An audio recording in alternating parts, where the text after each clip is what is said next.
Salut. Natalia nous renseigne que 22 mois plus tard, face à des soldats qui se joignent aux manifestants, le président français de Madagascar, André Rajoelina, naturalisé français en 2014 entre deux mandats, fut son palais pour se réfugier à l'ambassade de la France. Les Gen Z, la génération Z, a finalement eu lieu du président. Mais dans les commentaires, Michel Daré dit « Il était en froid avec la France, non ?» Question des terroristes insulaires que revendique la France dans la zone. Natalia répond « Les îles y passent, ils sont couchés ». Quand on sait que Kémy Séba c'était encore il y a peu, Natalia me répond « Kémy Séba est né français et il a fait la démarche à 32 ans de prendre la nationalité béninoise. Rien à voir avec un zigoto qui, entre deux mandats présidentiels, va se faire octroyer la nationalité du pays qui occupe illégalement une partie du territoire. » Eh bien, les discussions continuent. Il suffisait de s'en séparer en partant. Eh bien, autre commentaire nous dit que c'est le colonel Radrini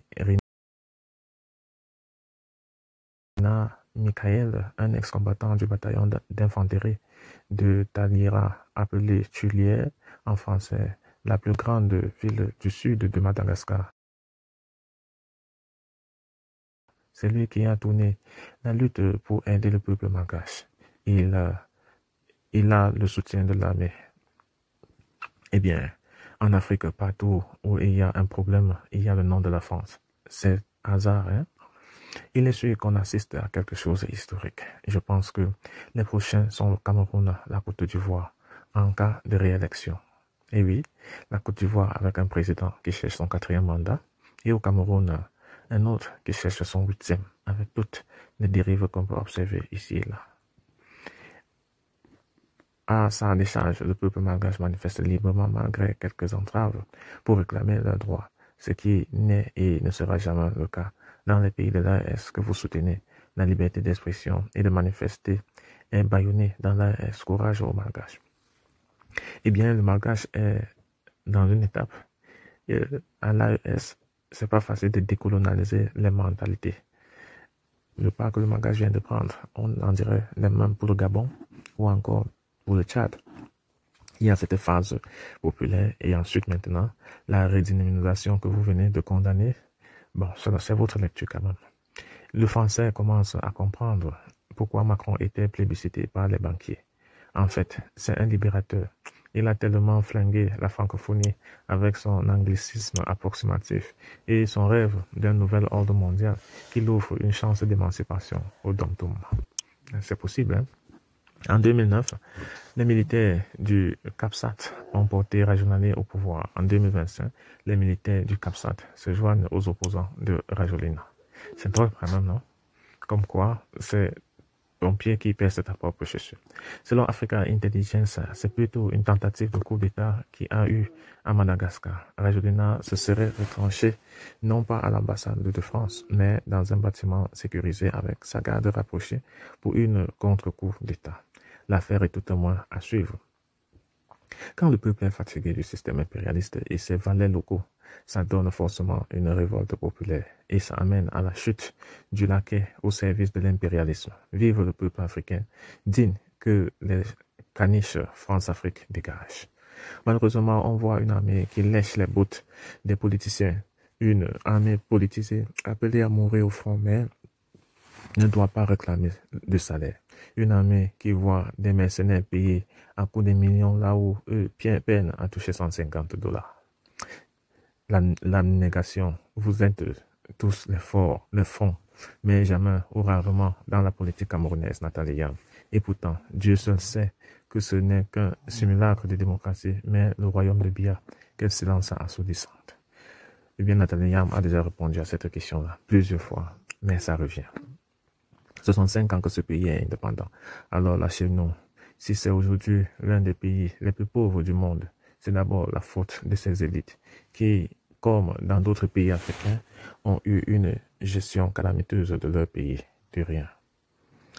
Malheureusement, c'est beaucoup plus de morts. Bizarrement, seules les personnes se trouvant à l'étranger relaient l'information du président à l'ambassade de France. Ici, à Mada, la tendance serait qu'il a quitté la ville.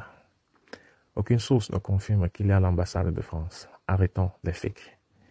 Espérons que ce soit un coup d'État révolutionnaire et non de salon. On attend la même chose à Douala, mais là-bas, comme l'armée est corrompue, Biya peut encore continuer à écouter les cris du peuple camerounais.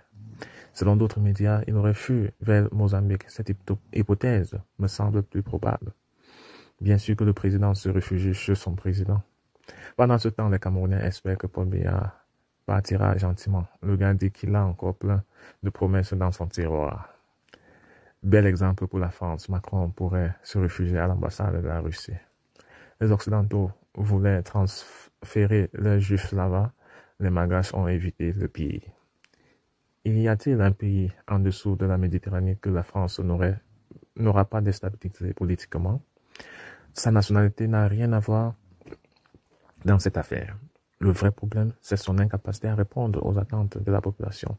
Comme beaucoup de nos dirigeants à Bamako aujourd'hui, il y a une pénurie de carburant. Ici, les citoyens commencent à revendiquer leurs droits. J'espère que Madagascar va enfin libérer ses îles éparses de l'annexe française. Le colon est rentré chez lui.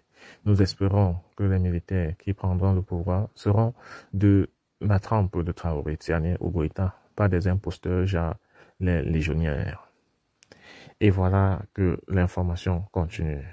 Le peuple africain se réveille malgré les plans machiavélistes de l'ennemi, sauf en RDC, où le peuple est divisé, les uns soutenant les incompétents dirigeants, les autres sans position exacte.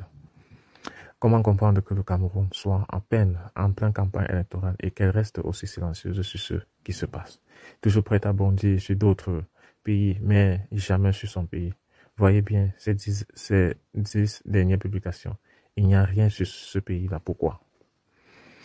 Quand il y a trouble dans les autres pays, ça fait l'affaire de celles qui se proclament panafricanistes. En réalité, le malheur des uns fait son bonheur. Elle pense déjà comment rallier Madagascar pour sermonner les nouvelles autorités si le coup d'État réussit. C'est toute sa prière. Madame Yam, au lieu de fantasmer sur Madagascar, parlez de votre réalité au Cameroun, plus de 40 ans sous Paul Biya.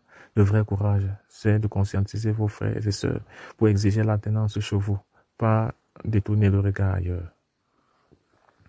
Je vous assure que j'avais honte d'André Rajoelina quand je me rappelle comment il avait renversé l'ancien président étant maire et revenir prendre le pouvoir et fait pire que ce président. C'est triste. Et vous, qu'est-ce que vous pensez de ce développement du côté de Magache et toutes ces récriminations faites à l'endroit de la dame de Souchy? À très bientôt.